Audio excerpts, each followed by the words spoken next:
Hello friends, இன்னைக்கு என்ன பார்க்க போறோம்னா எக் நூடுல்ஸ் எப்படி செய்யலாம்னு பார்க்க போறோம். அதுக்கு நான் தேவையான வெஜிடபிள்ஸ்லாம் கட் பண்ணி வச்சிருக்கேன். Capsicum, cabbage, carrot, beans and onion cut பண்ணி வச்சிருக்கேன். சோயா சாஸ் எடுத்து வச்சிருக்கேன். மசாலா, நூடுல்ஸ் மசாலா, கொஞ்சம் biryani masala, chicken masala, pepper and garam masala ஒரு பிஞ்ச் அளவுக்கு எடுத்து வச்சிருக்கேன். சால்ட். நூடுல்ஸ் அவிச்சிட்டு நான் ஆயில் அப்ளை பண்ணி கொஞ்சம் உலர விட்டுருக்கேன். ஒரு 4 எக் அளவுக்கு எடுத்திருக்கேன். நான் இப்போ செய்கிற நூடுல்ஸ் ஒரு 3 பேர் சாப்பிட்றதுக்கு கரெக்டாக இருக்கும். அதுக்கு தகுந்த மாதிரி நான் இன்க்ரீடியன்ட்ஸ் எடுத்திருக்கேன். வாங்க இப்போ எப்படி செய்யலான்னு பார்க்கலாம். ஃபஸ்ட்டு நான் எக்கில் கொஞ்சோண்டு சால்ட் அண்ட் பெப்பர் போட்டு பீட் பண்ணி வச்சுக்கிறேன்.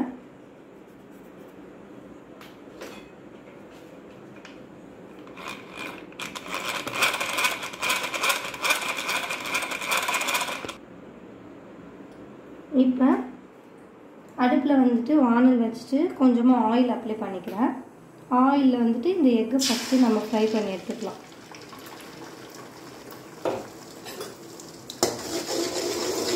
நான் இப்போவே நூடுல்ஸ் செய்யறதுக்கு எவ்வளோ எண்ணெய் தேவைப்படுமோ ஃபுல்லாக அதிலேயே போட்டுக்கிட்டேன்.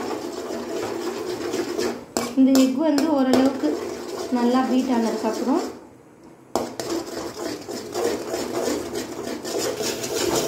இந்த எக் ஓரளவுக்கு ஃப்ரை ஆனதுக்கப்புறம் இதில் அப்படியே ஆனியன் ஆட் பண்ணி வதக்க போகிறேன்.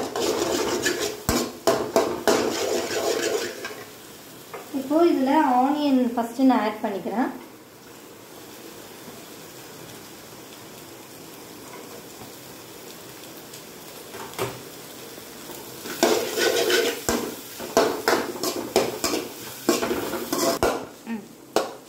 இதுக்கு ஆனியன் ரொம்ப வதங்கணும் அப்படின்னா இல்லை, லைட்டாக கலர் சேஞ்ச் ஆகிற அளவுக்கு வதக்கினா போதும். இந்த ஸ்டேஜில் நான் ஃபஸ்ட்டு கேப்சிகம், பீன்ஸும் கேரட் 3த்தையும் ஆட் பண்ணிக்கிறேன். நூடுல்ஸ் பொறுத்தவரையும் நம்ம வெஜிடபிள்ஸ் கொஞ்சம் க்ரன்ச்சியாக இருந்தால் தான் சாப்பிடும் போது நல்லாயிருக்கும். அதனால் ரொம்ப வதக்க வேண்டாம். கேரட் இந்த மாதிரி ரொம்ப பொடிசாக இல்லாமல் கொஞ்சம் நீட்டு வாக்கில் பெருசாகவே கட் பண்ணி வச்சுருக்கேன். இப்போ இது மேலே லைட்டாக சால்ட் போட்டுக்கிறேன்.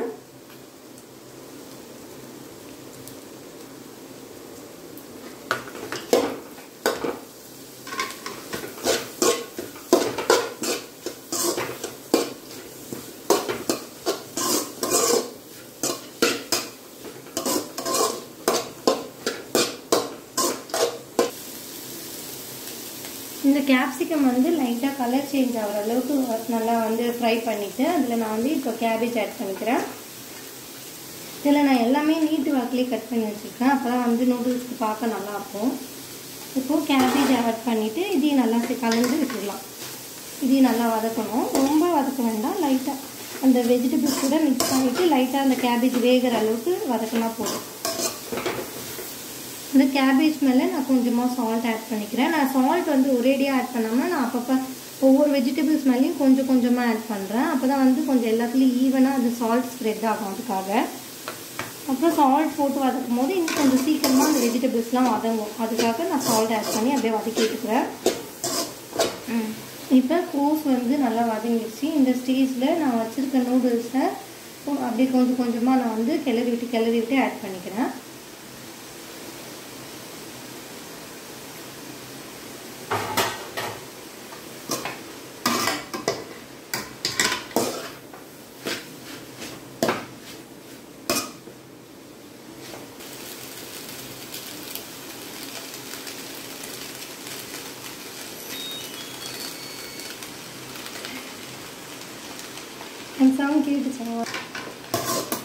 இப்போ நூடுல்ஸ் அதில் ஆட் பண்ணிவிட்டு நல்லா மிக்ஸ் பண்ணி விட்டுக்கோங்க. ஃபுல்லாக வெஜிடபிள்ஸ், நூடுல்ஸ் எல்லாமே ஒன்றா மிக்ஸ் ஆகிற அளவுக்கு நல்லா மிக்ஸ் பண்ணி விட்டுக்கலாம்.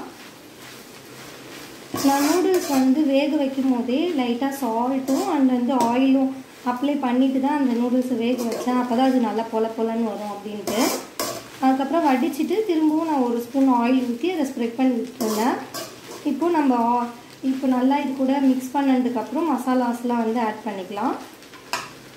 நான் இதுக்கு நான் எடுத்து வச்சிருந்த மசாலாஸ்லாம் அப்படியே எல்லாமே மிக்ஸ் ஆகிற அளவுக்கு நான் லைட்டாக ஆட் பண்ணிக்கிறேன்.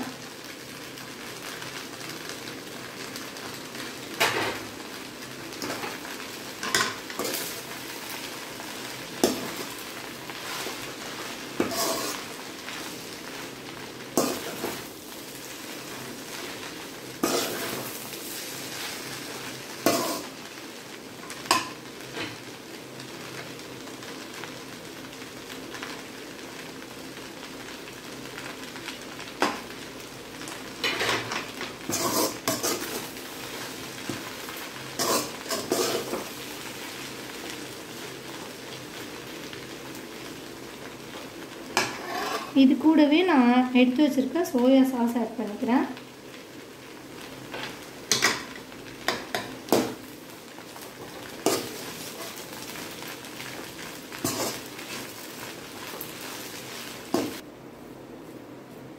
இப்போ இந்த மசாலா ஃபுல்லாக ஸ்ப்ரெட் ஆகிற அளவுக்கு நல்லா கலந்து விட்டுட்டேன். இந்த ஸ்டேஜில் உப்பு பார்த்துக்கோங்க. உப்பு லைட்டாக கம்மியாக இருக்குது அப்படின்னு ஃபீல் பண்ணிங்கன்னா லைட்டாக ஆட் பண்ணிக்கோங்க.